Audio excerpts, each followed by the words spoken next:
Marie Antoinette. Bisa dibilang dia ini merupakan salah satu tokoh yang populer dalam sejarah. Mungkin ada kalian yang belum kenal siapa dia. Dia adalah Queen Consort terakhir yang duduk di tahta kerajaan Prancis sebelum terjadi revolusi Prancis pada tahun 1789. Sebagai seorang permaisuri yang tinggal di istana super mewah, fisik yang menawan, bahkan dia juga menjadi ikon kecantikan di Paris pada saat itu, abangnya yang adalah Kaisar Romawi Suci selalu memanjakannya. Belum lagi suaminya, si Raja Prancis, yang selalu menuruti semua keinginannya dan bahkan untuk mencuci tangannya aja, dia dilayani oleh wanita bangsawan sebagai pelayannya, bukan wanita dari kelas sembarangan. Kalau dipikir-pikir, kebahagiaan apa lagi yang bisa didustakan oleh seorang Marie Antoinette? Dengan segala kenyamanan hidup yang dia punya, kenapa dia harus dieksekusi mati di usianya yang masih terbilang muda, 38 tahun? Jujur, kalau mau bahas secara keseluruhan tentang Marie Antoinette dalam satu video secara detail, mungkin durasi nggak akan cukup. Tapi gue udah coba mencari dan merangkum beberapa fakta tentang Marie Antoinette. Ini dia faktanya.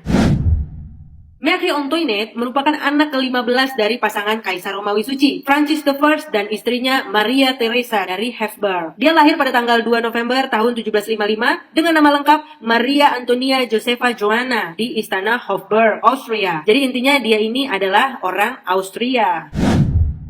Saat usianya masih 14 tahun, Marie Antoinette dijodohkan dengan putra mahkota kerajaan Prancis, yaitu Louis Auguste, yang kala itu berusia 15 tahun. Dan mereka pun melangsungkan pernikahan pada 19 April 1770 di Wina. Sebulan kemudian, Marie Antoinette dibawa ke Prancis dan melangsungkan pesta pernikahan mewah pada 16 Mei 1770 di Istana Versailles. Resmi menyandang status sebagai istri pewaris tahta kerajaan Prancis, Maria Antonia Josepha Joanna kemudian mengubah namanya menjadi Marie Antoinette. Nggak cuma itu, dia juga mengubah penampilannya agar terlihat lebih Prancis gitu loh. Sebelumnya, hubungan Austria dan Prancis dikenal kurang akur. Namun kedatangan Marie Antoinette ke Prancis mendapatkan sambutan yang sangat meriah dari orang Prancis. Sekitar 50.000 orang di jalanan rela berdesakan untuk melihat calon ratu Prancis dan rombongannya lewat di depan mereka. Beradaptasi dengan budaya baru dan bahasa yang sama sekali asing bukanlah hal yang mudah, bahkan bagi seorang calon ratu sekelas Marie Antoinette sekalipun. Maka dari itu, Marie Antoinette memerintahkan seorang arsitek bernama Richard Meek untuk membangun sebuah desa dongeng tiruan bernama Le Petit Hameau untuk dirinya di Versailles. Layaknya sebuah desa, tempat itu memiliki ladang pertanian, danau buatan, kincir angin, peternakan lengkap dengan kandang sapi, babi, domba, dan ayam. Di sanalah dia dan dayang-dayangnya menghabiskan waktu untuk berpura-pura bekerja ala-ala petani gitu. Kalau kita kan justru kebalikannya, menghabiskan waktu berpura-pura hidup ala-ala bangsawan.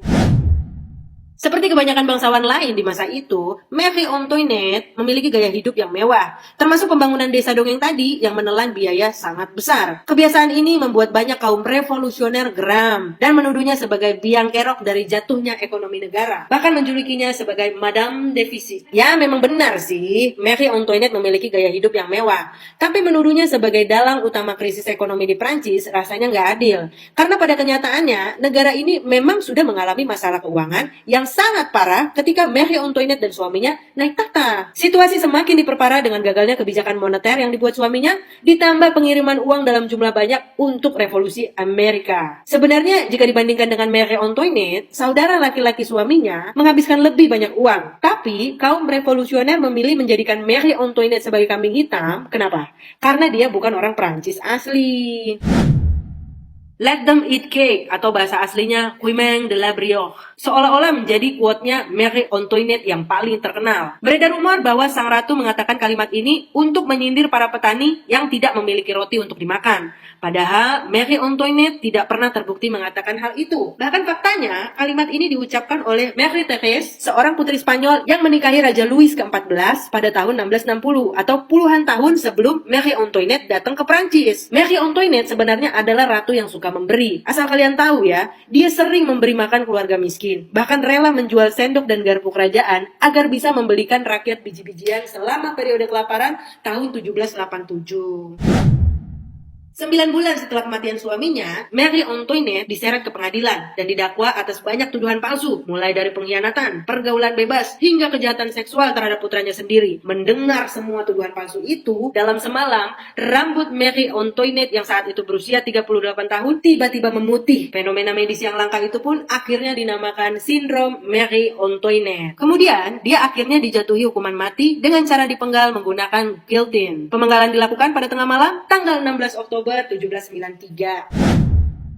Setelah Marie Antoinette dinyatakan meninggal, mayatnya dikubur di belakang gereja aja tuh, di belakang gereja Madeleine, tanpa tanda apapun. Sumpah kejam banget. Kita aja kalau binatang kesayangan kita mati, minimal pakai nisan gitu nggak sih? Namun, 21 tahun kemudian, adik ipar Marie Antoinette, yaitu Louis ke-18, berhasil mengembalikan tahta kerajaan. Setelah kenaikan tahtanya, Louis ke-18 memerintahkan penggalian jenazah Louis ke-16 dan Marie Antoinette. Jenazah keduanya kemudian dipindahkan ke Katedral Basilika Saint-Denis. Dalam banyak kisah, Marie Antoinette selalu digambarkan sebagai ratu sombong dan kejam. Padahal kenyataannya nggak seperti itu. Semua cerita negatif tentang Marie Antoinette merupakan hasil propaganda selama masa revolusi Prancis.